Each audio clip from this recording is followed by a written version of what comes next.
Iran imeshambulia na kulenga rada na mfumo wa ulinzi wa anga wa ubalozi wa Marekani huko Baghdad. Licha ya kushambulia ubalozi wa Marekani mjini Baghdad nchini Iraq, lakini pia vyanzo vya habari vimeripoti kuwa kumekuwa na mashambulizi yaliyofanywa katika mfumo wa ulinzi wa anga wa ubalozi huo, ikiwa ni pamoja na rada ya ulinzi. Kwa mujibu wa shirika la habari la Associated Press AP, maafisa wa usalama wamethibitisha kwamba kombora moja lilipiga eneo la kutua helikopta ndani ya ubalozi wa Marekani. Katika muktadha huo, chanzo kimoja cha usalama cha Iraq kiliambia shirika la habari la Al Jazeera kwamba mfumo wa ulinzi wa anga wa ubalozi huo pia ulikuwa miongoni mwa malengo ya shabaha hiyo katika shambulizi hilo lililofanywa na Iran.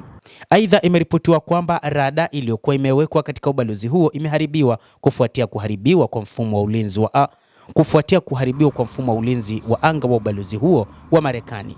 Vikosi vya usalama vya Iraq vilifunga njia zote za kuingia na kutoka katika ukanda wa kijani Green Zone wa Baghdad. Ukanda huo wa kijani unahifadhi ubalozi wa utawala wa Marekani.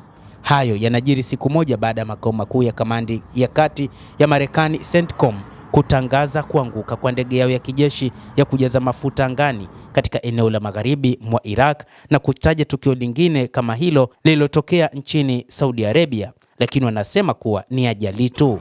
Lakini ndege 5 zimeshambuliwa vibaya huko Saudi Arabia. Hata hivyo, wanaharakati na wana mapambano wa Kiislamu nchini Iraq wametangaza rasmi kudungua ndege hiyo ya jeshi la Marekani. Muda mfupi baada ya kutangazwa kwa habari hiyo, kinyume na madai ya jeshi la Marekani, mwandishi wa habari wa mtandao wa CBS wa Marekani ameripoti kuwa ndege hiyo ya kujaza mafuta ilitunguliwa katika kombora na kuanguka.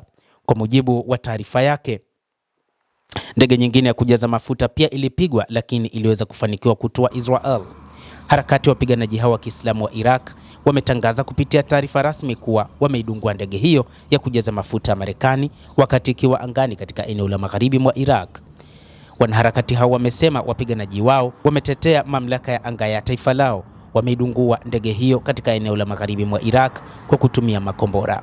Harakati za wapiganaji hao nchini Iraq zimekuwa zikilenga jeshi la Marekani nchini humo katika kile wanachosema ni kulipiza kisasi vita vinavyoendelezwa na Marekani kwa kushirikiana na utawala wa Israel nchini Iran, lakini pia ni kulipiza kisasi cha kuuawa kwa Ayatollah Al-Khamenei, kiongozi mkuu wa serikali ya mapinduzi ya Iran. Endelea kutufuatilia mtazamaji, lakini ni kusihi usisahau kulike, usisahau kucomment, kadhalika kusubscribe channel yetu hii ili upate habari hizi kwa mapana kupitia The World News. Mimi ni Adam Hussein. Endelea kuwa nasi wakati wote, endelea kutufuatilia.